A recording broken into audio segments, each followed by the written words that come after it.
আবার কি বিশ্বকাপ জিততে পারবে আর্জেন্টিনা? এই প্রশ্ন এখন পুরো ফুটবল বিশ্বের, আর এর উত্তর লুকিয়ে আছে আর্জেন্টিনার মিডফিল্ড ও আক্রমণ ভাগের এক দুর্দান্ত কম্বিনেশনে।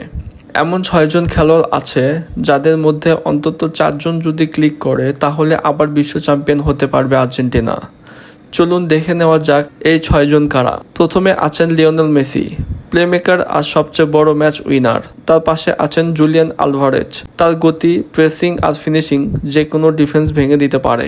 তারপর আছেন নিকো পাচ, যার ক্রিয়েটিভিটি আর্জেন্টিনার আক্রমণের নতুন মাত্রা যোগ করেছে।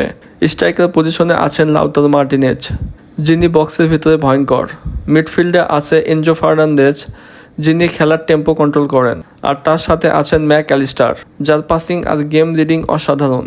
এখন আসল ব্যাপার কি, এই 6জনের মধ্যে যদি 4জন নিজেদের সেরা ফর্মে থাকে তাহলে আর্জেন্টিনার আক্রমণ থামানো প্রায় অসম্ভব।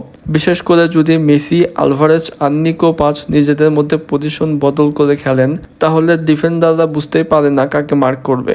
আর নিচে থেকে এনজো ও ম্যাক অ্যালিস্টার পুরো খেলাতে নিয়ন্ত্রণ করলে পুরো ম্যাচটাই চলে যাবে আর্জেন্টিনার হাতে। স্পেন, ফ্রান্স, ব্রাজিল বা পর্তুগালের স্কোয়াডে হয়তো তারকা বেশি, কিন্তু মিডফিল্ডার আর আক্রমণের সমন্বয়ে আর্জেন্টিনা এখনও সবার থেকে এগিয়ে। তবে একটি জিনিস খুবই গুরুত্বপূর্ণ, বিশ্বকাপের আগে এই খেলোয়াড়দের মধ্যে বোঝাপড়া আরও বাড়াতে হবে, কারণ যত বেশি কেমিস্ট্রি তত বেশি ভয়ঙ্কর হবে আর্জেন্টিনা। এখন প্রশ্ন হচ্ছে, এই 6জনের ম্যাজিক কি আবার আর্জেন্টিনাকে বিশ্ব চ্যাম্পিয়ন বানাতে পারবে? আপনাদের কি মনে হয় তা কমেন্টস করে জানান।